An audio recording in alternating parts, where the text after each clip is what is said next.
Hey YouTube, welcome back. Today I just wanted to kind of go over some of the things that led us to Dylan's celiac diagnosis. So I did a video kind of saying hi and introducing us and telling you kind of like our story, but I didn't really explain how we got to our situation.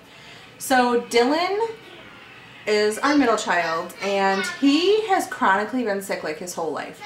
And we figured out, so he's 6 years old right now, and just a year, almost 2 years ago, so he was like 4. So he was 4 years old, he was almost 5 when we found out that he had chronic asthma. He ended up in the hospital for a stay.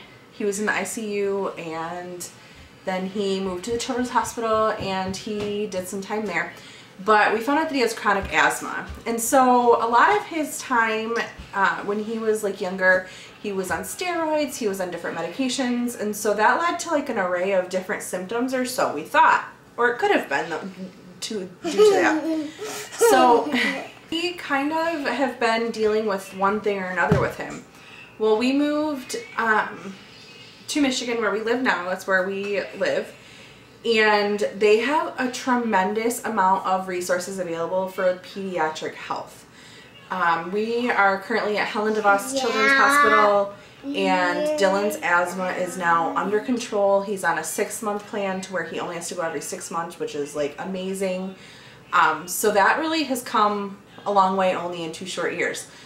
However, when we discovered that his asthma was under control and that the symptoms he had that we had addressed for the asthma weren't getting any better.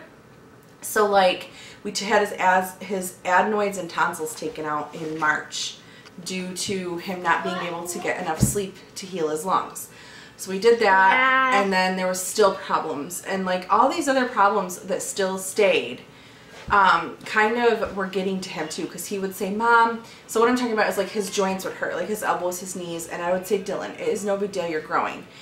Because he had been on steroids for so long, they figured that, and because it had stunted his growth and he was reverse growing. So he was like getting, you know, he was getting smaller. He was getting smaller and skinnier, and so they said that was just a side effect to steroids.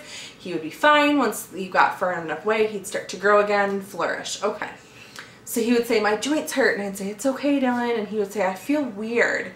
And I thought it was just anxiety due to all the hospitalizations and stuff like that. And so we would say, "Dylan, it's okay. Like, let's just, you know, think about it. Think about why you're not feeling well and stuff like that." Well, it wasn't getting any better.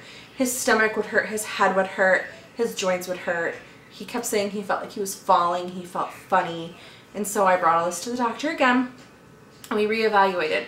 That paired with his like reverse growing, he was malnourished and he wasn't flourishing. He was kind of just like sinking lower and lower. So they did blood tests and they did an endoscopy, and that's how we discovered he had celiac disease. Well, he has celiac disease, which now that we've removed the gluten, he actually doesn't complain about his stomach as much. I mean, there's still times when he does, because he's 6 also, let's not forget. But he doesn't complain about his joint pain. He says his head's starting to feel better. He doesn't feel necessarily like he's falling so much anymore. So all the symptoms have really started to get better. You have a child and he's just, you know, he or she is just complaining and just not getting any better. We do have a child. And the complaints are still the same type of complaints. We do have a child. I would keep pushing and checking into it, because if I had just took Dylan for a complainer and him being 6, maybe I wouldn't have gotten everything figured out that I did. But I knew that with Dylan, yeah, he complains because he's 6, but his complaints never changed. He wasn't just going from one thing to the next because he couldn't fall asleep. Like, I need a drink, I need a hug, I need a story. It was the same things every time. He was not feeling well, and he was not right either. Dylan, for the first 4 years of his life, aside from being sick a lot and the asthma, he was a happy kid. In the last 2 years, I've noticed a real decline in his attitude and his mood. He wasn't as happy. He was more angry. He was more sad. His eyes didn't look right. Everyone used to say his eyes didn't look right too. They were like kind of sunken in, and like he was just sad looking. But in the last 4 weeks, Dylan is Dylan. He's funny. He's naughty, but like not a mad kind of naughty. He's like a mischievous. He's got the twinkle back in his eyes, and he's got the laugh that would just, his laugh is so infectious that it just makes everybody around him just so happy, and it's just amazing. So I say, if your kid is complaining and you just can't get a, you know, a good, don't get a good feel about it, just keep pushing. We have a kid. Hopefully you're able to figure out the root of the problem, because I'll tell you, once we figured it all out, he is just in these 4 short weeks even doing so much better. So, well, I just wanted to explain to you guys how we got to where we are and why we are now gluten-free. Only him though. I can't get my other 2 kids to do that because they think the gluten-free stuff is not worth trying. Well, they'll come around though. But if you have any questions, drop them down below. If you have any comments or anything you'd like to share, please leave it below in the comments, and I'll, try and answer. Thanks for watching, YouTube, and we'll see you next time.